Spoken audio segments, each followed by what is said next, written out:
على سيدنا مصطفى على حبيبك نبيك مصطفى.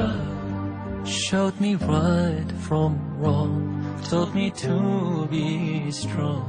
Need you more than ever, Ya Rasul.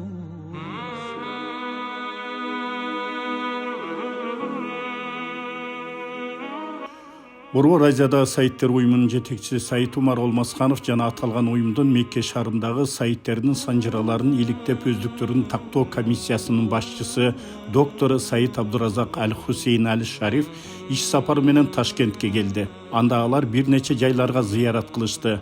Алардын бири 14-15 кылымдарга таандык болгон Зеңги ата мавзолейи болду. Ал жайда Айходжа Зәңги ата шейхтин сөөгү коюлган. Ал белгилүү алым Шейх Ахмад Яссавинин шакирти болгон жана өмүрүн исламды жайылтууга арнаган. Анын көзү өткөндөн кийин башкаруучу Амир Темир улуу шейхке мемориалдык комплекс курдурган.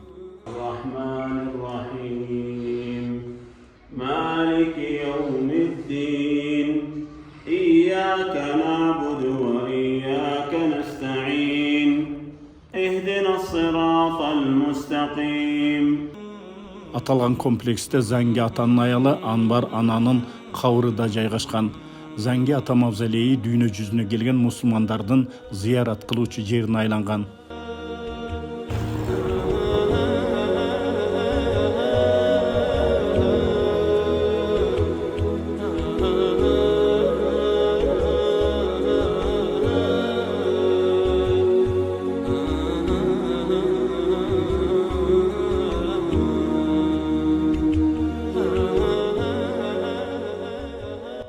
الذي أنزل السكينة في قلوب المؤمنين ليزدادوا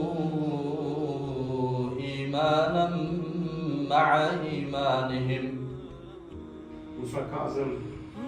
Нуридин Кожа Амирхан уулу Ташкент областында жашаган агайыны сайиттердин санжырасын түзүп жазып чыккан. Бул ишти анын атасы баштап кол жазмасын калтырып кеткен. Мындай жооптуу ишти колго алууга көзү өткөн атасы анын жана аялынын түшүнө кирип аян бергенден кийин киришкен. Бул ишке сайиттер жамааты да ишеним көрсөткөн. Бул менин акем Амирхан Ишан уулу туурусунда барады кыска әңгіме.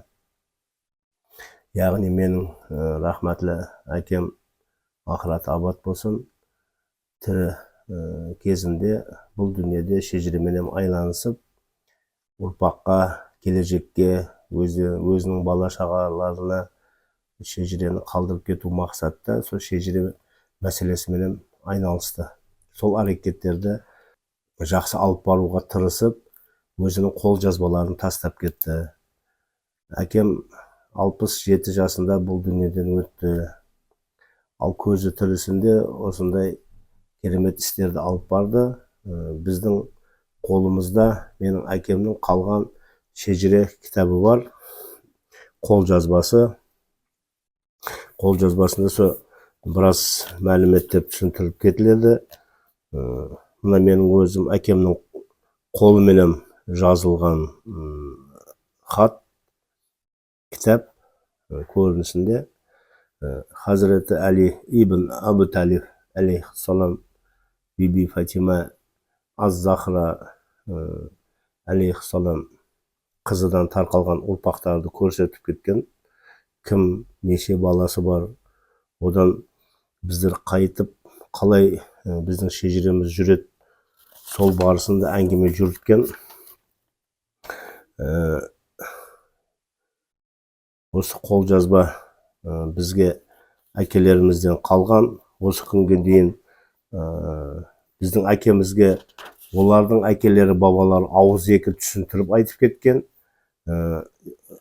Бірақ менің әкем Амирхан Ишанұлы оны қол жазба қыламын деп, қол жазба ретінде біздерге өзінің ұрпақтарына осылай көрсетіп кеткен.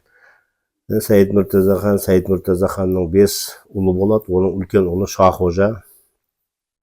Әне Шахожадан біздер тарқап кетеміз, шежіреміз. Әне сондықтан біздерді Сағожа тобы деп айтыла. Бұлайынша жайдары тілде Сағожа деп айтыла жүріледі. Осы кітапқа асастана отырып, және де басқа мәліметтерді шұңқыр үйреніп, өзімнің әкемнен қалған білімді одан ары қалай жалғастыру мақсатта істі алып баруды ниет қылдым. Дегенмен де бұл дүниенің түрлі уақиғалары болады. Қайсы біріне уақыт болмайды, қол жетпейді дегендей. Тарихи кітаптарды алып ізденіп жүрдік. Дегенмен де менің әкем бұл дүниеден өткеннен кейін бұл жұмыс біраз уақыт тоқтап қалды. Ал енді кейінгі басқышқа өткенде, мысалы 2009 жылы менің кенже ұл перзенті болдым. Себебі 4 қыз еді, 4 қыздан кейін бір ұл бала дүниеге келді менің перзентім 2009 жылы. Яғни сонда менің әкем менің түсіме кіріп, осы балаңды шежіреге түсіріп қойған деген белгі берді. Ал кейінгі күндері және мен оған онша көңіл бөлмегенім, мен мына жерде кітаптар тұратын книжный шкаф болатын, оның ішінде көп кітап, соған қарап, балам мынаның ішіндегі мәліметтерді оқы, жақсылап таныс деген бір түрткі болды. Ал одан кейін үйіміздің төріне, яғни жоғарғы болған жеріне нәсәпнаманы, шежірелеріңді іліп қойыңдар деген мақсатта бір белгі беріп, қолменен көрсетті. Ал үйіміздің төрінен, жаңағы көрсетіп тұрған жерінен нұр көрінісінде болған бір жарықтық пайда болып, сондай бір түсінерсіз ғажайып уақиға болды. Мен оны түсінбедім. Бұл неге бұндай нәрсе болып жатыр? Менің балам, ұл балам перзентім дүниеге келгеннен әкем ол дүниеде хабар табып, шежіреге кірітіп қоюды сұрап атқан болса, мен кірітіп қоям деп бұлайынша осы қол жазбаны оқып кірітіп қойғам. Бірақ оған қарамай алдымызда үлкен жұмыстар басталатыған болған екен, біз одан хабарымыз жоқ. Шежіре мәселесі кейін, сол түсімізге аян болған уақиғадан кейін, тахминан шамасы 5-6 айлар өткеннен кейін шежіре мәселесі көтерілді. Бүткіл Сағожа тобы Сейіт әулеті бас қосты. Әні сол әрекеттен кейін осы жұмысқа қатты кірісіп кеттік. Алла Тағала нәсіп қылған екен, ақырына жеткіздік. Бұл уақиға түсімізге, менің түсіме аян болған уақиға, менің жұбайым болған Баян Сұлу оғанда аян болған екен. Ол турысында өзі де қысқаша сөздеп береді. Шежіре білен қайнатам рахматлы көп кітаптар оқып, кечелері нама қып шығар еді. Біз келінлік дәуірімізді көріп гуақы болғанман өзім. Кейін 2019 жылы қожайынымның туылған күндан алдын үйге мехман шақырадыған боладыған уақытымызда қайнатам рахматлы түшімге кірді.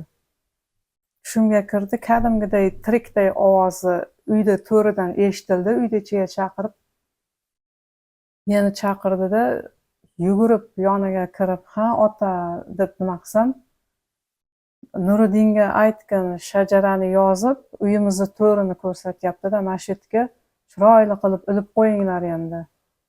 Дейді, Нұрсайт Қожа оғылымды көрсетіпті қолы білем, мәшінем yazып, нұма қып қойыңлар енді, болды, деп менге шынаға деді. Кейін, хоп, ата хоп, айтаман оғылыңызға деп нұмақсам, шында янымда жоқып қалды.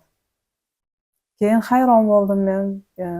Кейін үйге келгенде опачаларымыз, қайынапаларымыз хамасы отырғанда мен оша нәрсені дастарханның үстіде қожайынымға айттым. Атам рахматлы түшімге кірді, сізге шәжараны yazсын деп менге сізге фатва беріп кетті десем, онша анақа көңіл бермеді. Кейін бұл анақа түштірді, мен бір көрген едім деп қоя қалды. Lekin haqiqatdan ham o'sha tushimdan keyin, anchadan keyin 1,5 yillardan keyin o'zi nima Qozog'istondan, O'zbekistondan nimalar shunaqa xabar keldi, qo'ng'iroq qilishdi-da. Mana shu shajara bo'yicha anaqa kitob yozmoqchiligini, hammasi boshlarini birikib, bir-biri bilan tanishib, endi bu anaqa Said avlodini yuzaga chiqarish vaqti kelganligini to'g'risida bular gaplashib, o'sha yoqqa xo'jayinimni taklif qilgan. Keyin Qozog'istonga biz xo'jayinimni kuzatdik. U yoqdan 2 kun, 3 kun mehmon bo'lib, hammasi yig'ilishgan kattalar.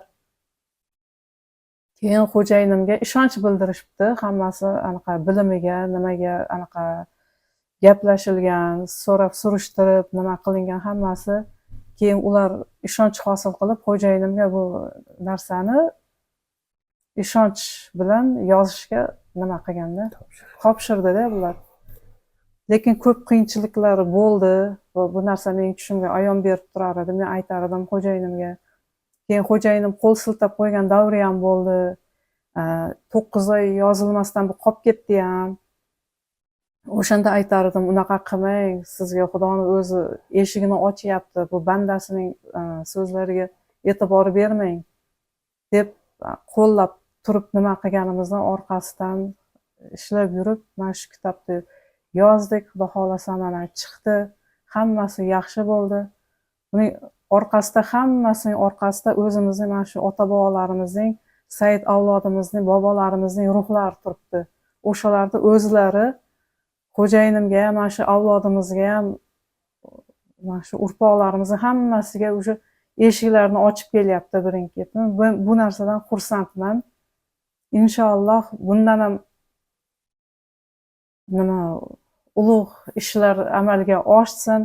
Haqiqiy Saidiylar avlodi nimasi Makkada ham, shu yoqdan kelgan bobolarimiz nimasi ham haqiqiy yetib chiqqan joylariga ham borsin, tanishsin, aralashsin. Shuncha yil mavhum bo'lib qolib ketdi bu narsa.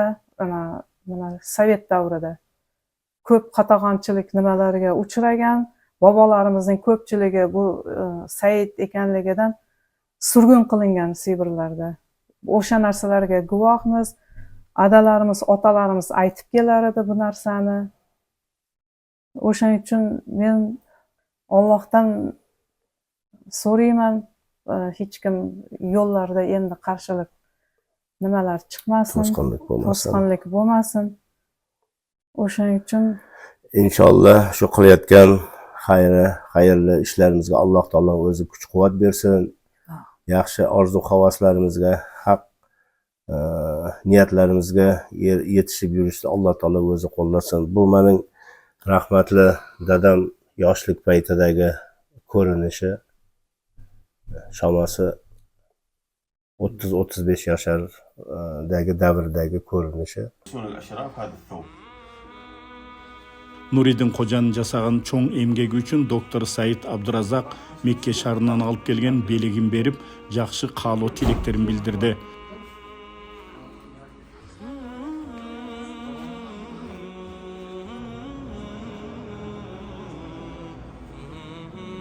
Zuabateyn. Rahmat, Allah razı olsun. Uzoq bo'lsin. أهل مكة أخشاش. Amin. آمين. الله يتقبل منك يا رب. يبارك لك يا رب في هذا اللبس، لبس أهل مكة السادة الأشراف. قشام مكة بوردز بنو كين. İnşallah. عمره خلاص عمره كين بنو كين ودم مختدو. İnşallah. كله. İnşallah. Allah nasip etsin. Amin. Allah razı olsun.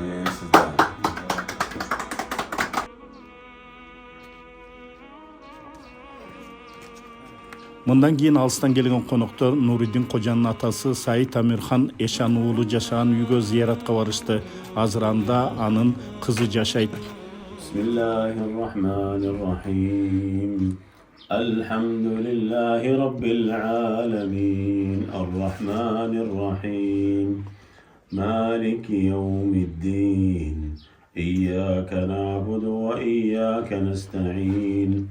اهدنا الصراط المستقيم صراط الذين أنعمت عليهم غير المغضوب عليهم ولا الضالين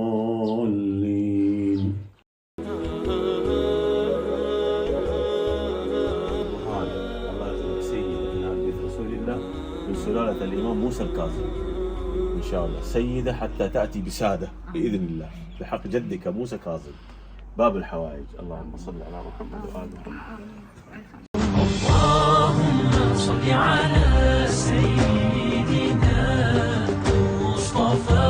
مصطفى على حبيبك نبيك